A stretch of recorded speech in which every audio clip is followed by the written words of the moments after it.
Hi, everyone. Welcome to Both Sides of the Story. I'm your host, Alan Janae from CBS 4. Thanks for joining us. We continue our semifinal rounds tonight with this second debate from our consolation bracket. On tonight's show, students from Denver East High School and Hinkley High School in Aurora compete to move on to the consolation bracket championship. So let's meet our participants right now. First up, Graham Cummings on my right, a senior from Denver East High School. Let's hear his story. My name is Graham Cummings. I'm a senior and I go to East High School. Speech and debate kind of drew me in because part of me is competitive and just likes to do well at things, and win tournaments is a big thing. And then also just academic part of it, that you can be competitive in a way that's not the usual route of sports. Skills of communicating and researching are super important. They'll help me in whatever I choose to do in the future.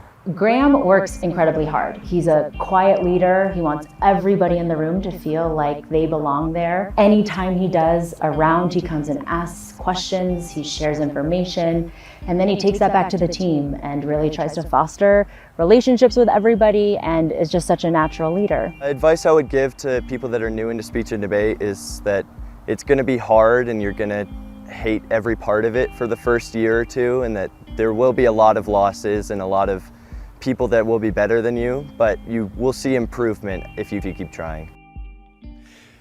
So you've met Graham, now meet Kimberly Miranda, a junior from Hinkley High School and a member of the Denver Urban Debate League. Let's catch up with Kimberly.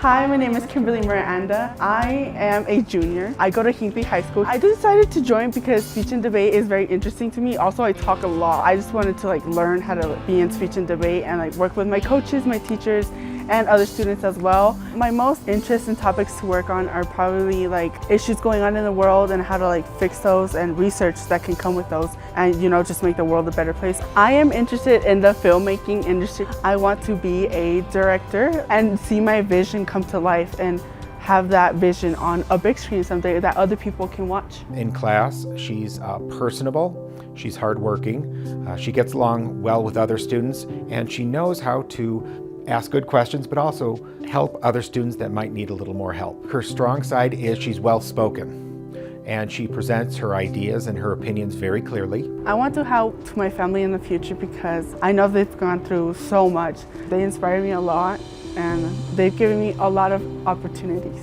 and I love them so much. Two great young people, and our illustrious panel is here as well. They will offer their analysis of our debate today. They are Dominic Dezzutti, host of Colorado Inside Out, the weekly roundtable program here on PBS 12. He's joined by Natasha Gardner, managing editor with History Colorado, and Bree Davies, podcast host with CityCast Denver. All right, time to set our ground rules now. Each side will present their case, ask each other questions, and have a chance to offer rebuttals as well.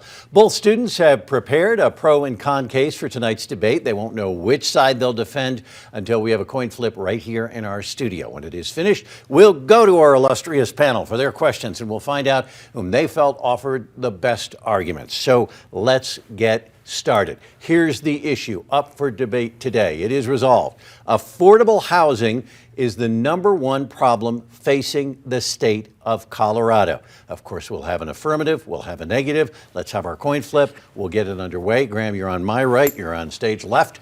I'm going to let you make the call. Go ahead. Tails. Tails it is. What would you like? I'll take F, affirmative. Okay, he is the proponent, and that means Kimberly will have the negative. Graham, as the proponent, the first round is yours. The floor right now for 3 minutes. Go ahead.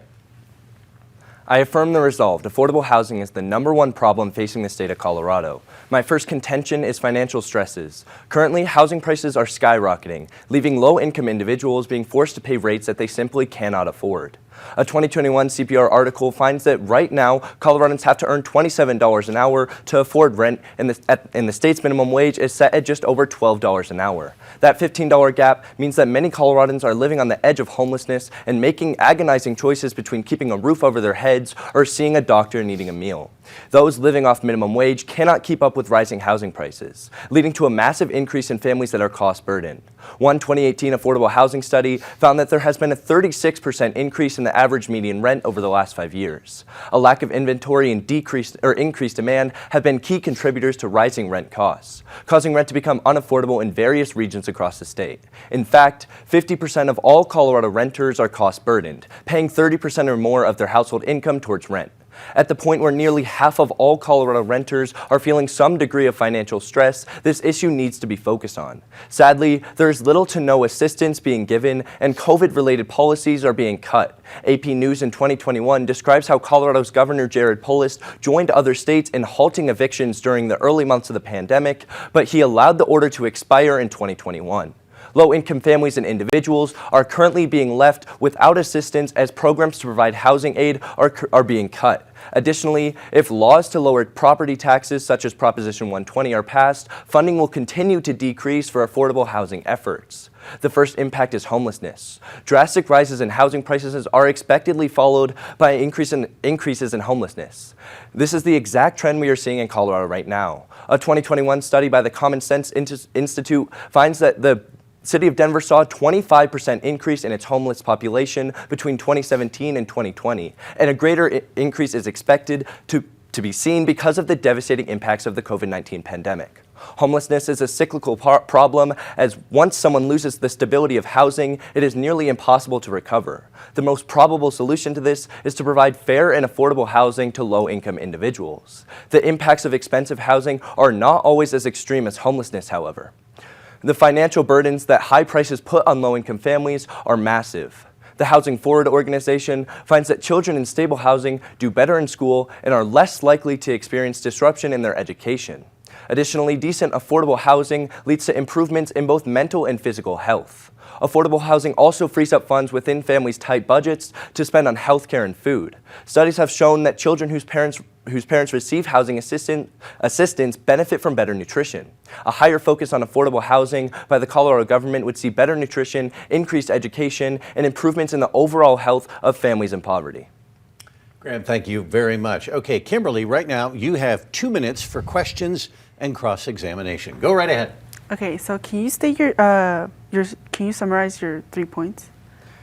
So what I was saying in my first contention is that currently housing prices are going up, and what we're seeing is that leads to more homelessness and more financial stress being put onto low-income families. So what I tell you with my affordable housing piece of evidence is that 50% of renters in Colorado are cost-burdened because of these increasing prices, meaning that they have less resources to spend on other important things. What source did you get that from? It was a study by Affordable Housing. Do you know what year? I believe 2021. Okay. Well, you mentioned something about 30% or more of income is spent on rent. Where did you get that from? That's the federal government defines that as being cost burdened by rent. If you are spending 30% or more of your total income on your rent payments, that means that you are cost burdened. Can low-income families access some healthcare programs to help them? Because you know how you're spending most of the money on rent. How come they can't have another program that helps them with healthcare access? I would argue that we can actually see it go the other way, that because they're spending so much on rent, they can't afford to have that adequate health care, and that the only way to ensure that they can afford that health care is to make sure that they're first prioritizing their rent. Okay. Human right? Oh, sorry. On a large scale, what's the number of people being affected by non-affordable housing? So what I tell you in case again is that 50% of all renters in the state of Colorado are considered cost burden because they're spending 30% or more of their income on their rent, and that just means that they have less opportunities to spend that money on things such as food, healthcare, education. Okay. Can you state the minimum wage for Colorado again, the state of Colorado? It's a little above $12 an hour. Okay, $12. All right, Kimberly, we're going to have to wrap up the questions right there. Graham is in the affirmative. Kimberly is in the negative here. Kimberly, now the floor is yours for 3 minutes. Go right ahead. Okay, thank you for your arguments supporting the resolution. I, however, will be arguing against the resolution. Affordable housing is not the number one problem facing the state of Colorado. I am not arguing that affordable housing is not a problem, because it is. It is just not the greatest problem. First, let's talk about how to evaluate the importance of one issue over another. We do this by evaluating the stakeholders most affected by a certain issue, the magnitude, and the timeline. How many stakeholders are there? Who is most vulnerable, and what are the long-term impacts? The number one problem in Colorado is one that is not only affects a larger and more vulnerable population, but also the environment. This problem is the air quality and air pollution in the state. Colorado air quality over the years has diminished. 2020 brought the highest levels of air pollution the Denver metro area has seen in a decade. The cause has been attributed to the raging wildfires across the state. This is from Denver Air Quality Index 2020.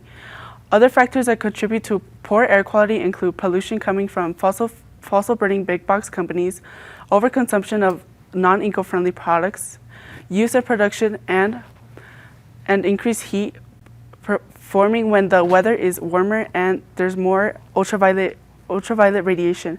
This is from Natural Resource Defense Council 2021. Human bodies run on being able to breathe. We breathe in about 7 to 8 liters per minute. However, we function more efficiently with clean air because it's easier on the lungs and the respiratory system as a whole. This is from the American Lung Association 2020. Not only does everyone need good air quality to be healthy, we have to consider sensitive groups like those with asthma, who are more susceptible to harm from bad air quality in Colorado. Essential body parts such as the eyes, nose, and throat are most affected and are needed to be in a healthy condition. This is from the heart. Also, the heart and cardiovascular systems are damaged by poor air quality. More on people with a history of respiratory issues, we need to consider developing children and the elderly. Now let's look at people in lower socioeconomic classes and different minority groups. Poorer people and some racial and ethnic groups are among those who often face higher exposure to pollutants and who may experience greater response to such pollution. This is from the American Lung Association 2020. Poor air quality not only affects people directly and indirectly, but while we value things on how humans are affected, we should not only be focused on us, but the environment as well. Poor air quality and its causes increase harm to the environment.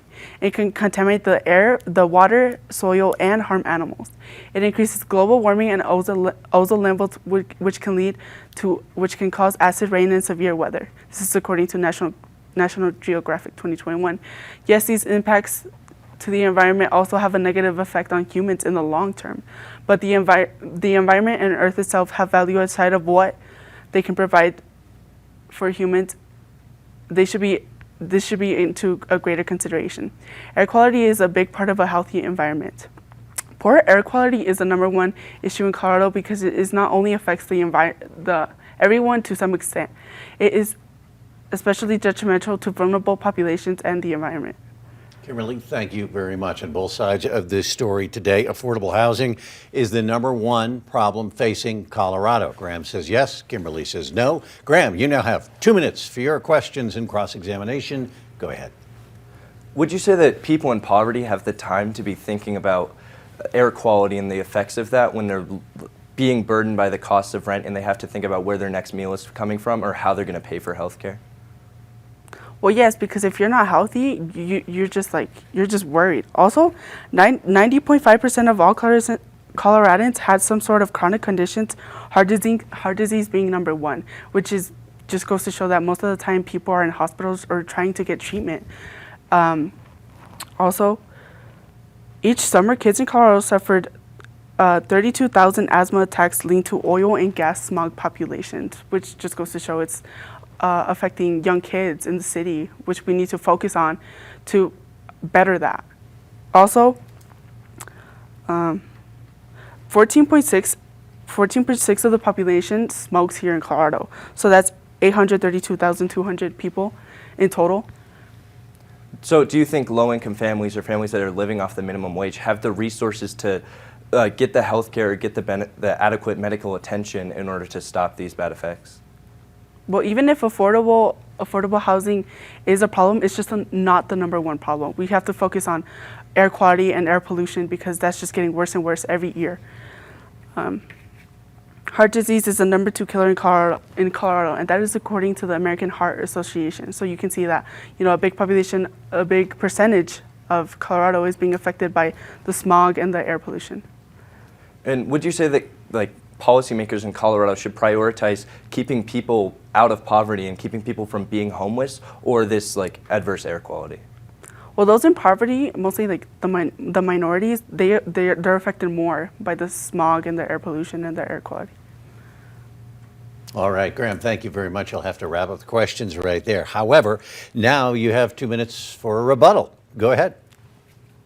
So the first thing that I would like to bring up is that she mentioned that in Colorado, air quality is the #1 issue facing Colorado citizens. But I would say that air quality isn't as important as affordable housing, because when you look at the numbers, 50% of people in Colorado, according to that Affordable Housing Organization study in 2021, are cost burdened by the amount of rent they're having to pay because of increasing prices. And what's important there is that people are having to prioritize putting a roof over their head versus getting health care that they would need to protect against the effects of this adverse air quality that my opponent talks about. I would also say that affordable housing developments are more helpful towards the environment, because under the American Rescue Plan that Biden proposed as a response to COVID, all of the housing policies within that had strict energy performance standards and sustainability guidelines that made sure that those developments were safe for the environment and that were protecting the health of those that were going to be living in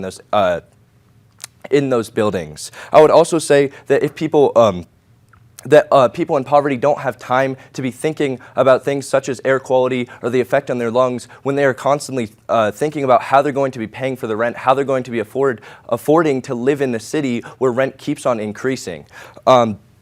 Next, I would also say that she claims that it affects more people, that it affects people in a greater way, but I would argue that being homeless or being out on the streets is much more important, because once you lose your housing, you don't have access to a home address, which means you can't do things such as open a bank account, get a job, register to vote, or get adequate health care. So essentially, it's become illegal to become homeless in the U.S. So that has to be the top priority, because once people fall into homelessness, it's a cyclical issue, and it's nearly impossible to get out of homelessness. And that just means that they will be affected even worse by this air quality.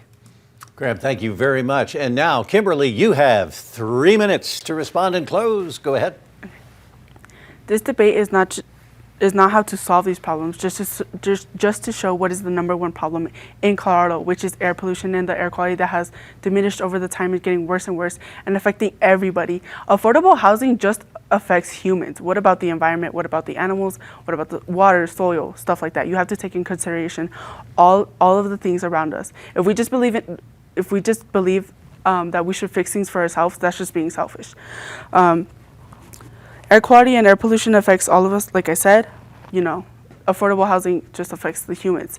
If we focus on something like proposing a law to tax companies that are putting smog and pollution into the air, or that are burning coal and like fossil fuels and stuff, just polluting the air that we breathe, then we can focus on other things like affordable housing. We should start with baby steps and work our way up, because once we start with something, it just helps us gradually increase into other things and solve other things as well. Also,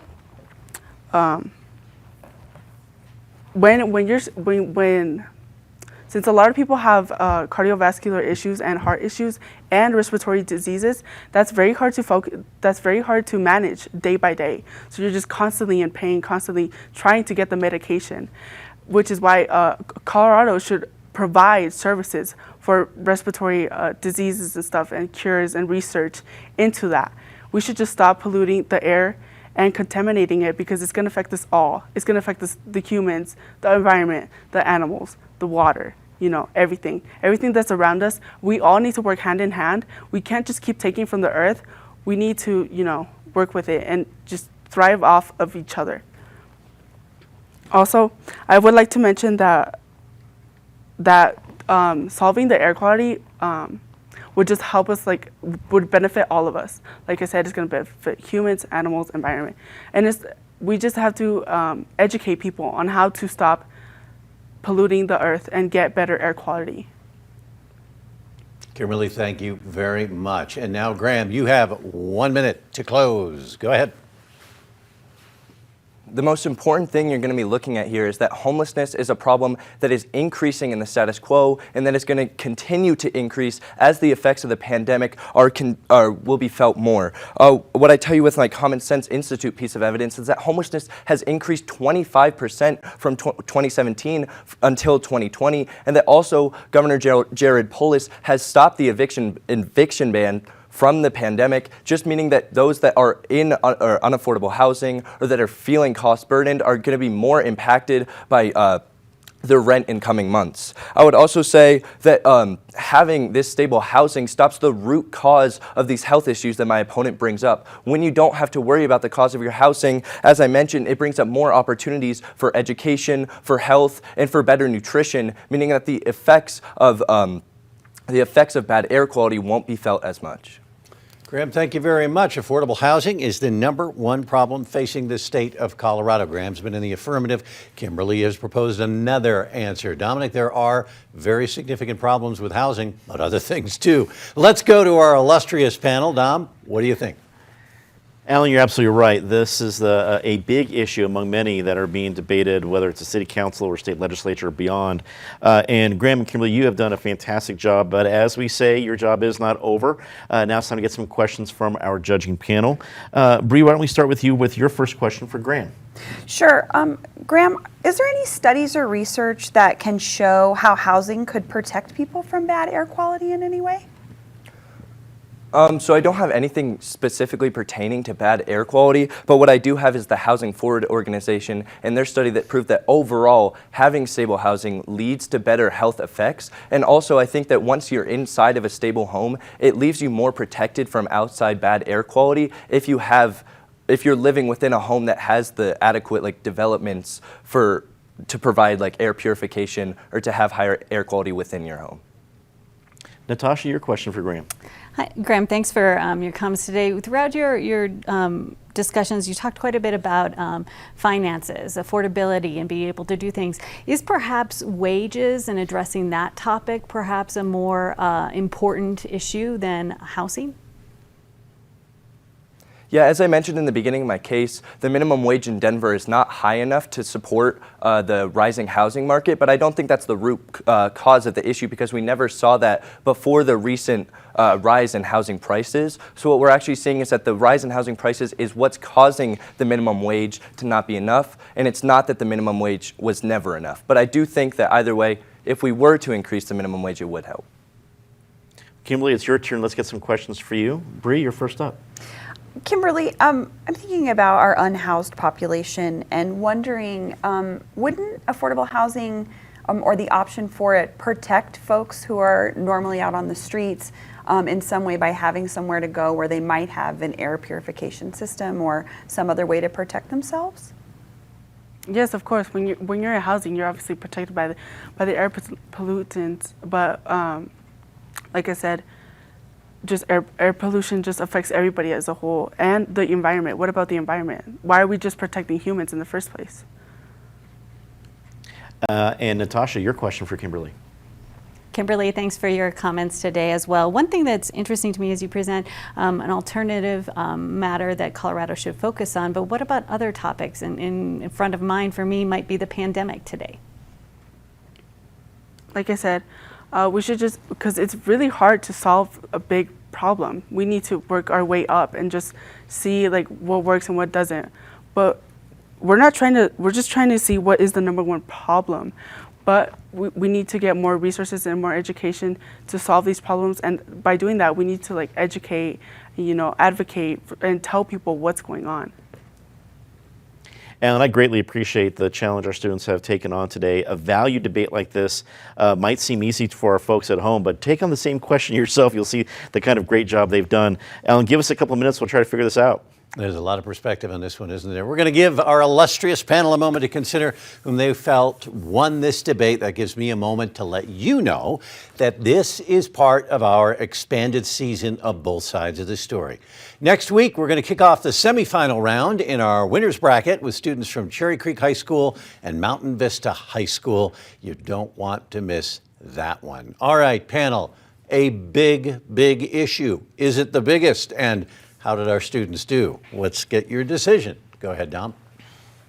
First of all, you both did a fantastic job and have really risen to the occasion of a semifinal round. I want you to know how much that means to me as part of this program. You both did a fantastic job, but our job is to name a winner so we can know who moves on to the Consolation Bracket Championship.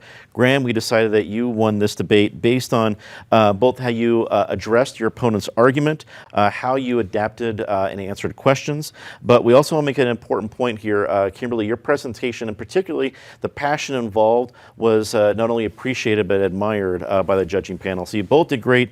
Graham, congratulations. We will see you in the championship.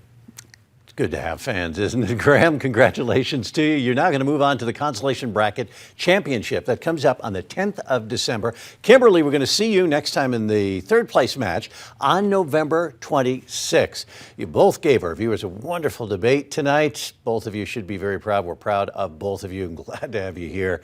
That's all the time we have for our program tonight, and I want to thank these excellent students and our illustrious panel for doing what they do. I want to thank you as well for tuning in. It is the support of viewers like you and our sponsors that helps to make this show a reality. You can catch up on past episodes of this program on bbs12.org.